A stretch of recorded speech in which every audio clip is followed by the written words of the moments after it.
Well, shalom, everyone, and welcome to our Shabbat night service. It is April 14th, 2023, and we are excited about all Jehovah is doing in the lives of his children, and especially those that are part of this study group. So I want to welcome you to our Shabbat night service. And we are listening to music designed to get our hearts and minds ready to receive all that the Ruach HaKodesh will speak to us through the word on tonight. We will be in lesson 27, titled Tazria. Tazria, T-A-Z-R-I-A. Tazria, which means conceived. So all throughout the study, that whole concept of birthing. Remember last week we were in Shemini, which was 8, which was like a new beginning. Priests had learned to do all of the sacrifices that were required in the tabernacle. And now it was their turn to do that. And so we are excited about our lesson on tonight. It appears something that, especially the second part of our lesson, which is concerning Sara'at. And but at the same time, there's a lot of depth. Remember, all of the word is what? God breathed. And so therefore, the Ruach HaKodesh had breathed and inspired man to write these words. And the Torah was inspired to Moshe, to write and preserve. And that is what is happening. So let's listen to this music and then get ready for our lesson on tonight. Leviticus chapter 12, verse 1 to chapter 13, verse 59. So let's listen to this music and then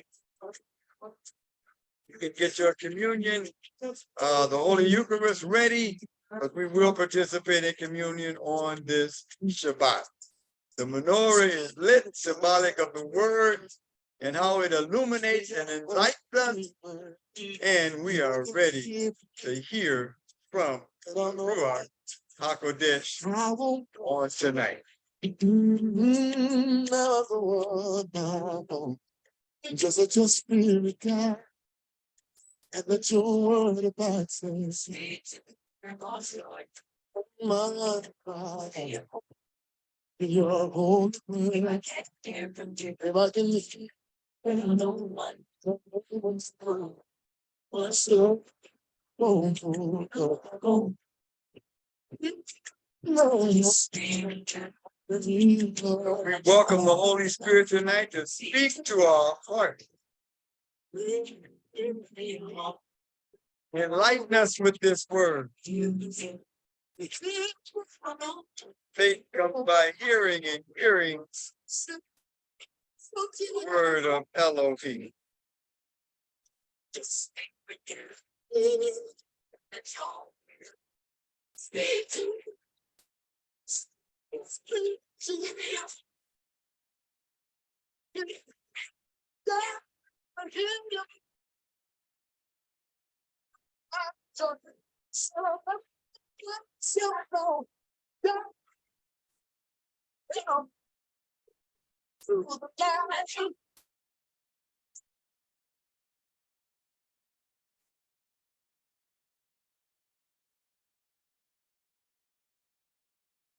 Welcome to Ruach HaKodesh. Welcome, Ruach HaKodesh. Our hearts and minds are ready to receive all that you would speak to us tonight.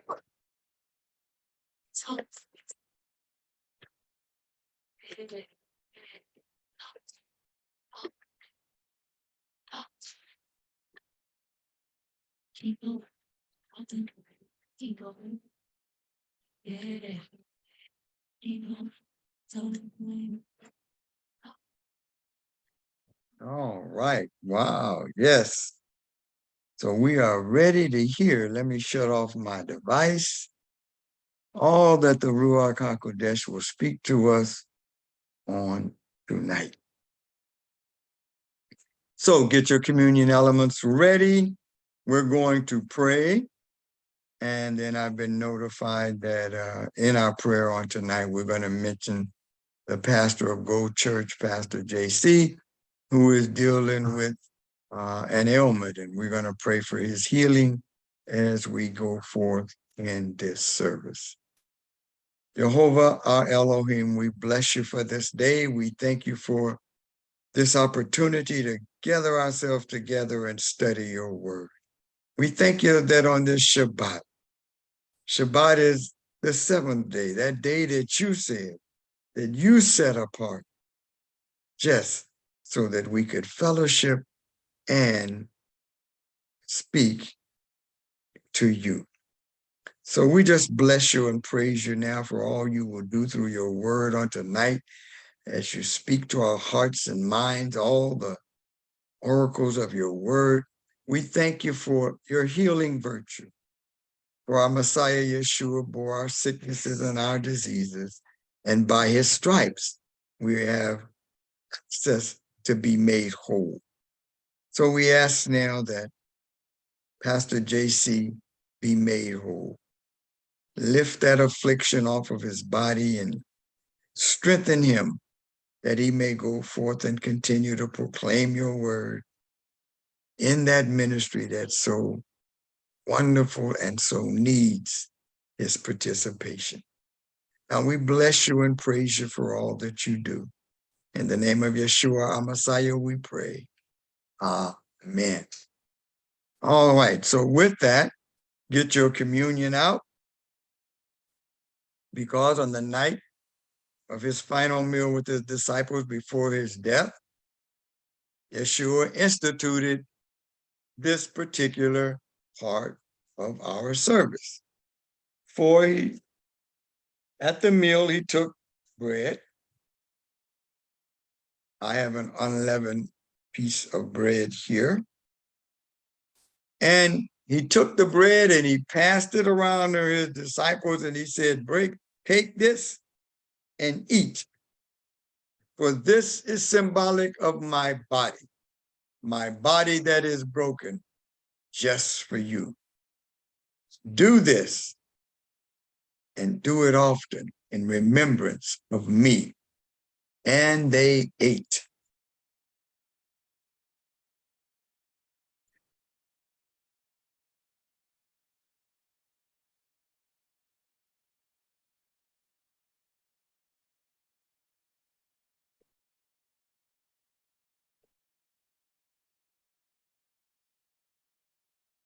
Then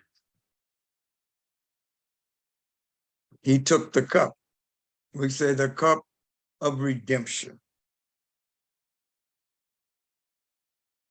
First, he blessed the Father for the wine. Baruch atah Yehovah Eloheinu melech ha'alom pari hagafen. Blessed are you, Jehovah our Elohim, King of the universe, who brings forth the fruit of the vine. Then he told the disciples to take this cup and drink. This was symbolic of his blood that would be shed for the remission of our sin and for our new relationship with him. We are to do this often, always in remembrance of him. And so each one drank.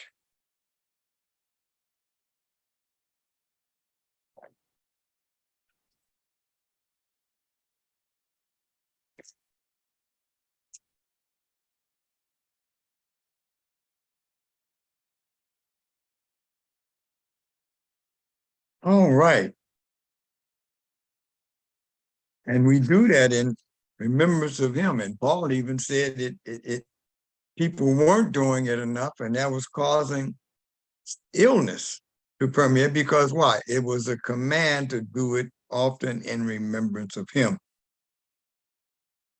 And so you can do it every day, but it's always in remembrance of him. So you take the time to do it in honor of him and the price that the Messiah Yeshua paid. So with that, we're going to get to our split page, our shared screen.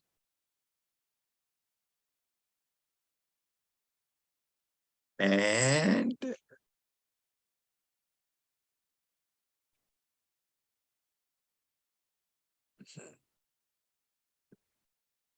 I tell you, something new happens every time.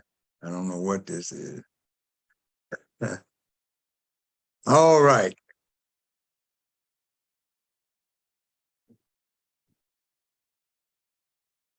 And we'll get to our slideshow.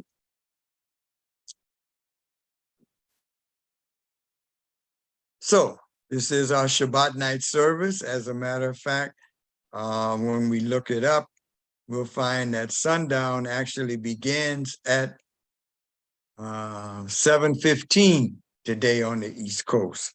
And so we will be going, as we're going through this lesson, we will be entering our Shabbat, or the seventh day, from sundown to sundown, and the seventh day begins at 7:15. But because we want to make sure that we have time to have our lesson and it's not too late to eat a little bit, then we moved up our service until 7 o'clock, so that as we gather together around this word, we can in fact enjoy eating without it being too late, because we are getting up in our years. So with that, we're going to be in lesson 27.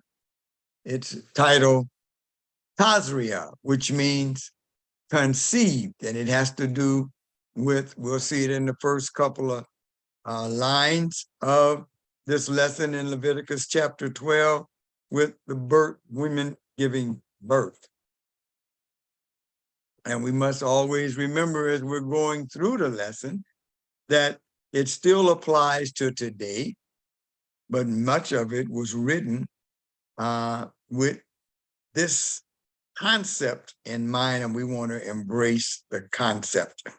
And so with that, this is lesson 27 of 52 lessons, which is through the Torah in 1 year. And we'll begin with our introduction. This Torah lesson continues the discussion of ritual purity and impurity. That simply means that during this time, a person is not allowed to go to, they weren't allowed to come to the temple. Why? Because they were considered ritually impure. And of course, for a woman, it was centered around the fact that there was blood involved with the birth of a child. And so therefore, the blood was symbolic of life. And whenever blood goes forth, then that person becomes ritually impure. And so they have to wait. And then the second lesson will be about on the skin disease, Zaraat, which is many times translated as leprosy, but it's a little bit different. And specifically, we'll get into that when we deal with that particular chapter of our lesson on tonight, chapter 13. The children of Israel are instructed by Moses regarding the ritual impurity contracted by a woman who gives birth. The time frame of this period of impurity differs depending whether the child is a boy or a girl. At the conclusion of this period, the woman immerses in a mikvah, or a ritual bath, and is required to bring certain offerings of pure, which is sometimes referred to as a sin offering, but it's actually a purification offering to the temple. The Torah also mentions the obligation to circumcise a male child on the 8th day of his life, no matter what day that comes on. The Torah then began discussing the laws of Zaraat, which is a skin discoloration, often inaccurately translated as leprosy, but that's not the correct medical term for what this is, which renders a person ritually impure. This lesson discusses various forms of white skin discolorations. And understand this, it was the responsibility of the priest.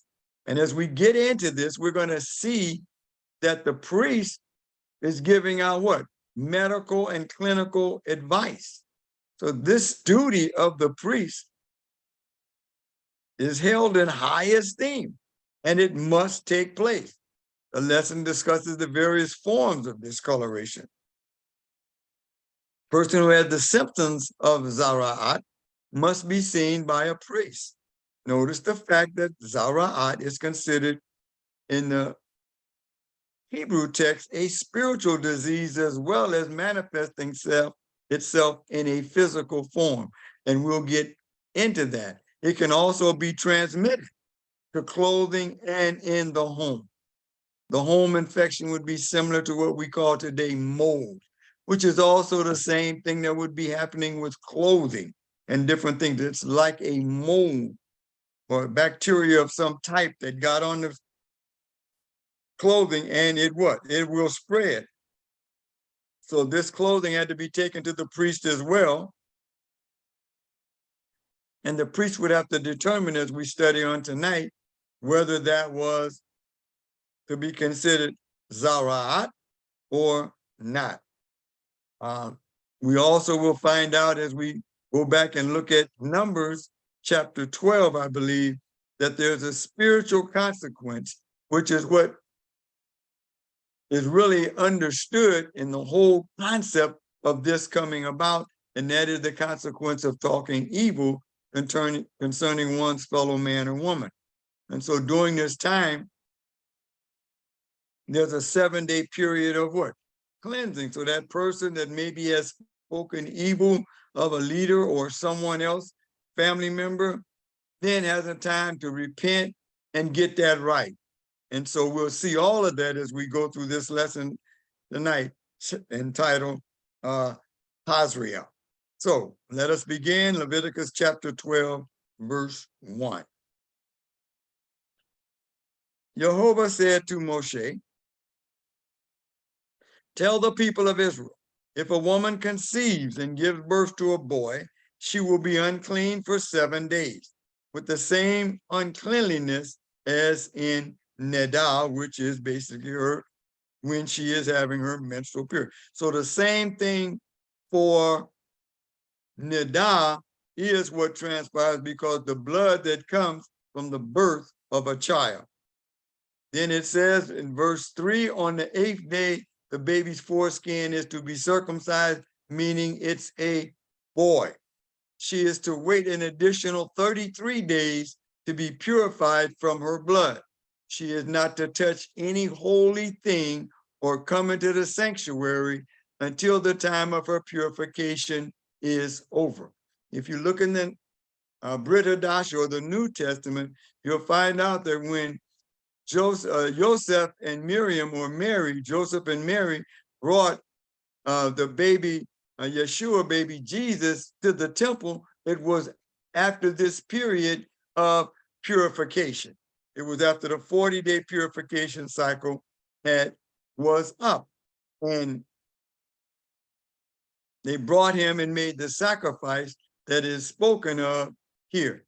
It goes on, verse 5, but if she gives birth to a girl, she will be unclean for 2 weeks, as in her Nadah, or her menstrual period.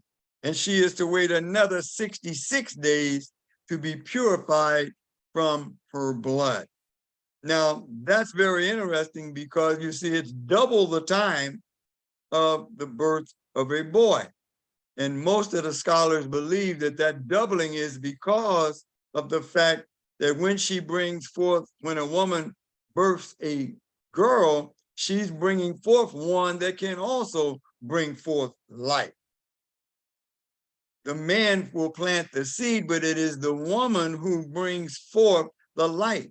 And in this essence, she is closer to Jehovah than men can understand, because man just plants the seed, but it is the woman who nourishes and brings that seed into a full manifestation of a life force. And so it is believed that it is because of that her period of time is longer, because of this connection between women and Jehovah, our Elohim. Verse 6, when the days of her purification are over, whether for a son or a daughter, she is to bring a lamb in its first year for a burnt offering, and a young pigeon or a dove for a sin offering. Once again, that's a purification offering to the entrance to the tent of meeting to the priest. He will offer it before Jehovah and make atonement for her. Thus she will be purified from her discharge of blood. Such is the law for a woman who gives birth, whether to a boy or to a girl. If she can't afford a lamb, she is to take 2 doves or 2 young pigeons, the one for a burnt offering and the other for a sin or purification offering. The priest will make atonement for her, and she will be clean. And so that basically is all that's going to be said at this point concerning this particular instruction, mikvah, from Jehovah to Moshe to tell the people of Israel this is what happened. Also during this period of Niddah or menstrual, then it is basically understood that the men will not what? They will not have sex with their wives during that period. And never when there is the flow are men to have sex with a woman during that period. And all of that comes from this kind of understanding that she is what? In a state of uncleanliness. So by touching her, you become unclean. And so he's basically told not to touch his wife during that period of time. Science and everything else can come in and say whatever it wants to say concerning these things. Usually it proves the wisdom of the creator of the universe. So with that, we're going to end this particular section and go into our section on Zara'at, which is chapter 13, a very long chapter, but at the same time, we want to go through it because we go line upon line, precept upon precept, because Jehovah, through the Ruach HaKodesh, can reveal understanding as to each and every part of this word. Jehovah said to Moshe and Aharon, 13:1, if someone develops on his skin a swelling, scab, or bright spot, which could develop into the disease Zara'at, T-Z-A-R-A, exclamation A-T. He is to be brought to Aharon the priest or to one of his sons who are also priests. The priest is to examine the sore on his skin. If the hair in the sore has turned white and the sore appears to go deep into the skin, it is Zara'at. And after examining it, the Kohen is to declare him unclean. If the bright spot on his skin is white, but it does not appear to go deep into the skin, and its hair has not turned white, then the priest is to isolate him for 7 days. Verse 5, on the 7th day, the Kohen is to examine him again. So there's a period for this person to repent, because this is believed to have spiritual connotations. And we'll get to that once again in the book of Numbers. On the 7th day, the Kohen is to examine him again. And if the sore appears the same as before and has not spread on the skin, then the priest is to isolate him for 7 more days. On the 7th day, the priest is to examine him again. And if the sore has faded and hasn't spread on the skin, then the priest is to declare him clean. It is only a scab, so he is to wash his clothes, could be a rash, whatever, and be clean. But if the scab spreads further on the skin, after he has been examined by the priest and declared clean, he is to let himself be examined yet again by the priest. The priest will examine him, and if he sees that the scab is spread on his skin, then the priest will declare him unclean. It is Zara'at. Verse 9, if a person has zara'at, he is to be brought to the priest. The priest is to examine him, and if he sees that there is white swelling in the skin, so this is another condition that the priest has written down that he will look for to determine whether or not this is zara'at. Then it is chronic zara'at on his skin, and the priest is to declare him unclean. He is not to isolate him because it is already clear that he's unclean. So he doesn't need 7 days. He has zara'at. If the zara'at breaks out all over his skin, so that as far as the priest can see, the person with zara'at has sores everywhere on his body from his head to his feet, then the priest is to examine him. And if he sees that the zara'at has covered his entire body, he is to pronounce the sores clean. It has all turned white, and he is clean. That means these sores are going away. But if one day inflamed flesh appears on him, he will be unclean. So if all these things, this rash breaks out, could be poison ivy or something like that, breaks out all over their body, even from head to toe, the priest will still examine it to see if it meets the other conditions. Verse 15, the priest will examine the inflamed flesh and declare him unclean. The inflamed flesh is unclean. It is zara'at. However, if the inflamed flesh again turns white, he is to come to the priest. The priest will examine him. And if he sees that the sores have turned white, then the priest is to declare clean the person with the sores. He is clean. So once again, this will help people understand whether or not this person becomes ritually impure and the ability to spread something that zara'at is a contagious situation. If a person, in verse 18, if a person has on his skin a boil that heals in such a way that in place of the boil, there is a white swelling or reddish white bright spot, it is to be shown to the priest. Person has to go to the priest. The priest is to examine it. If he sees that it appears to be more than skin deep and his hair has turned white, then the priest is to pronounce him unclean. The disease of zara'at has broken out in the boil. But if the priest, the Kohen, looks at it and it doesn't see any white hairs in it, and it isn't more than skin deep, but appears faded, the priest is to isolate him for 7 days. If it spreads on the skin, the priest is to declare him unclean. It is the disease. But if the bright spot stays where it was and has not spread, it is a scar or a boil, and the priest is to declare him clean.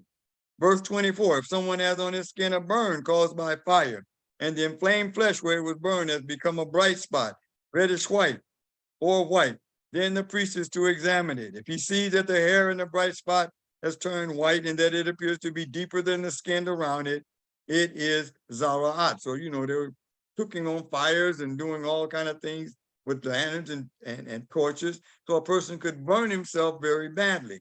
And so if he thought that there was something more than just a burn, then he would go to the priest. Verse 24, if someone has on his skin a burn caused by fire and the inflamed flesh where it was burned has become a bright spot, reddish white or white, then verse 25, the priest is to examine it.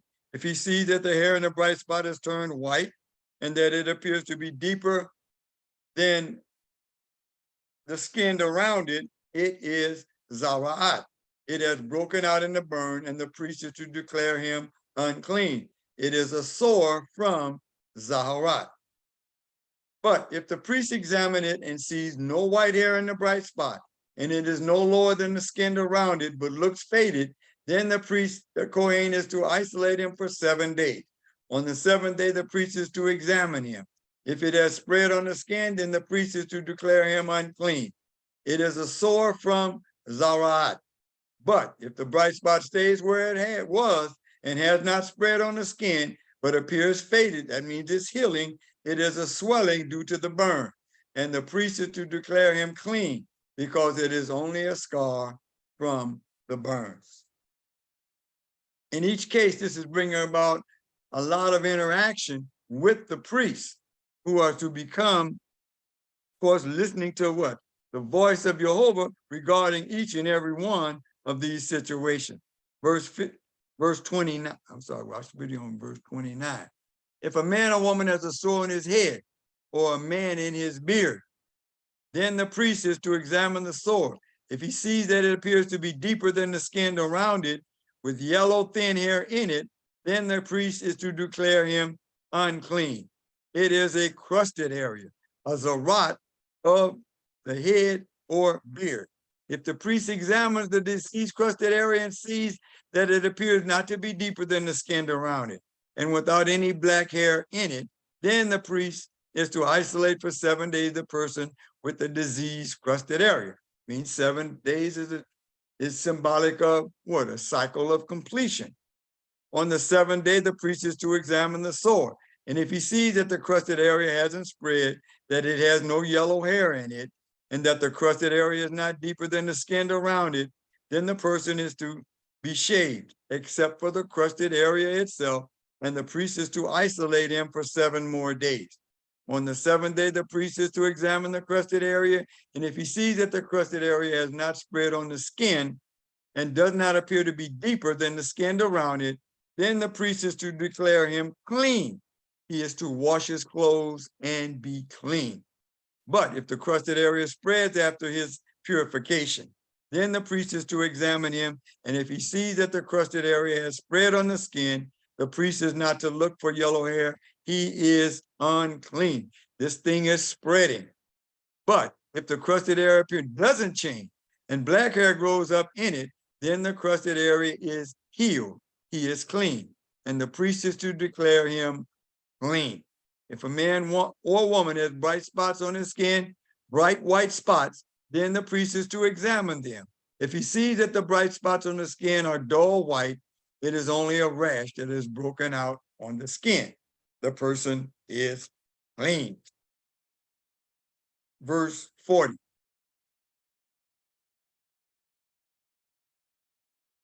I'm sorry, we're on verse 53. No, I'm sorry, we are on verse 40. Wait a minute. Nope. We're on verse 53. But if, when the priest Kohen examines it, he sees that the infection has not spread on the garment or in the threads woven in parts or leather item, then the priest is to order that the article having the infection be washed and isolated for 7 more days. This is when it gets into clothing, which is symbolic or similar to our mold that we have in this day and age. The priest is to examine it after the stain has been washed, and if he sees that the stain has not changed color, then even though the stain has not spread, it is unclean. You ought to burn it up completely. It is rotten, no matter whether the spot is on the outside or on the inside. And of course, we're talking about garments that are used for clothing or a leather or skin of an animal. So it has to be checked on both sides. Verse 56, if the priest examines it and sees that the stain has faded after being washed, then he is to tear the stain out of the garment, leather, threads, or woven in parts. If it appears again in the garment, threads, woven in parts, or leather item, remember they were weaving clothing, so it could get inside of that woolen part.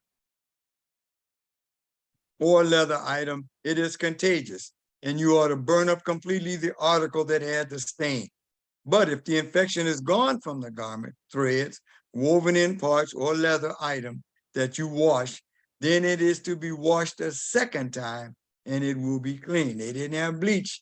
They just had some type of cleansing material and water. This is the law concerning infections of zarat in a garment or of wool or linen, or in the threads, or in the woven parts, or in any leather item. When to declare it clean and when to declare it unclean. So these are the things that you can see that the priest had to do a lot. But this required what? Interaction between the priest and that person, so that whatever the priest understood in terms of a spiritual aspect, the priest would have this time to then, of course, minister to that person concerning something that had transpired. Now we're going to go to Numbers chapter 12, and we're going to find out why they say it had to be something done in a spiritual matter based on negative speech. Then, chapter 12, verse 1. Then Miriam and Aaron spoke against Moses because of the Ethiopian woman whom he had married, for he had married an Ethiopian woman. So they said, has Jehovah indeed spoken only through Moses? So this is Aaron and Miriam and Aaron speaking to one another. Has he not spoken through us also? And Jehovah heard it. So this is the whole concept of negative gossip concerning a person, even though there may be a problem there, you were not supposed to speak of it amongst one another in a negative manner. Jehovah heard it. Now the man Moses was very humble, more than all men who were on the face of the earth. And obviously some scribe put that in.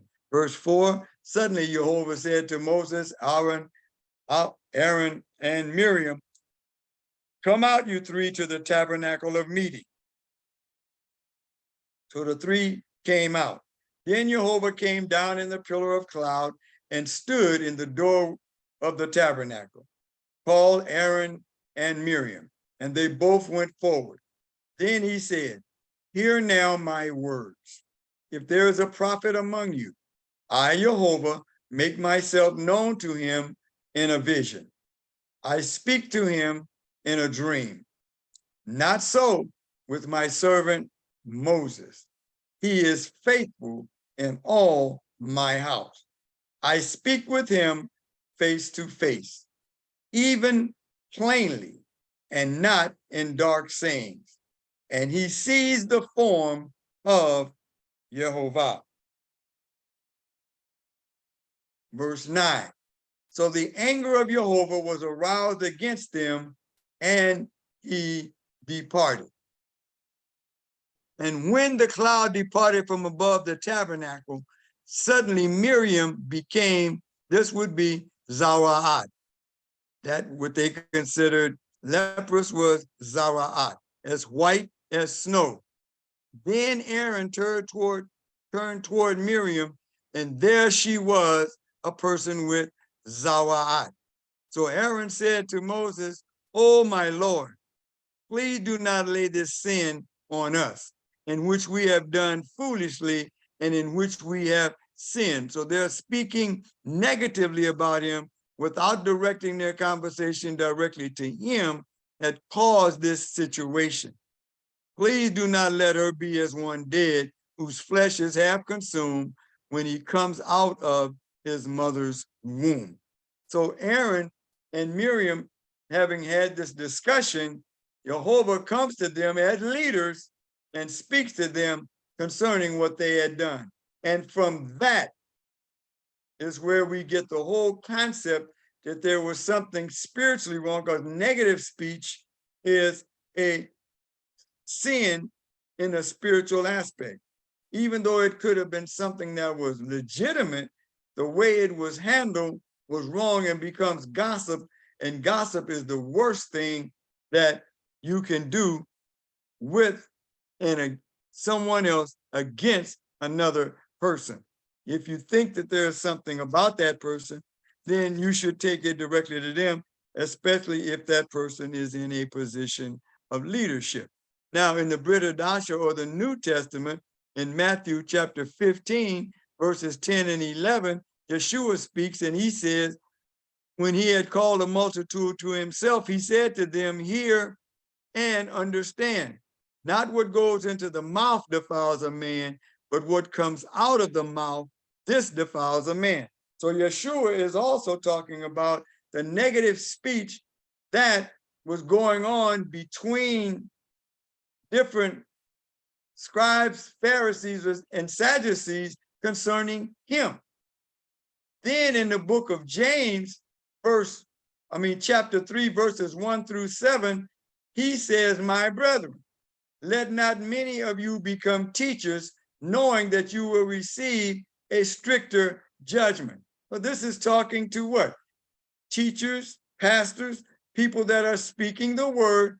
James is reminding them that, look, you are held to a higher standard, which we dealt with last week in Shemini, where we found that the priests were killed for violating one of the rules of the sanctuary. So that position of responsibility then means that you have more on you, and so therefore you have to watch what you are doing. He says, for we all stumble in many things. If anyone does not stumble,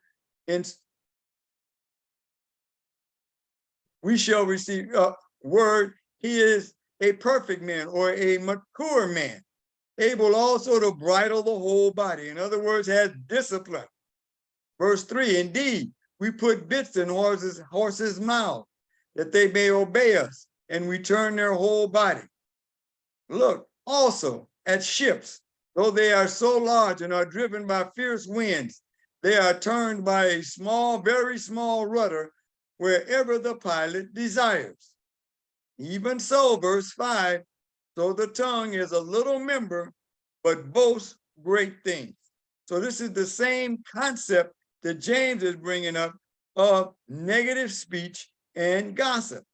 See how great a forest a little fire kindles. So just a small spark can light a whole forest on fire. And verse 6, he says, and the tongue is a fire, a world of iniquity can come out of your mouth, a world of sin.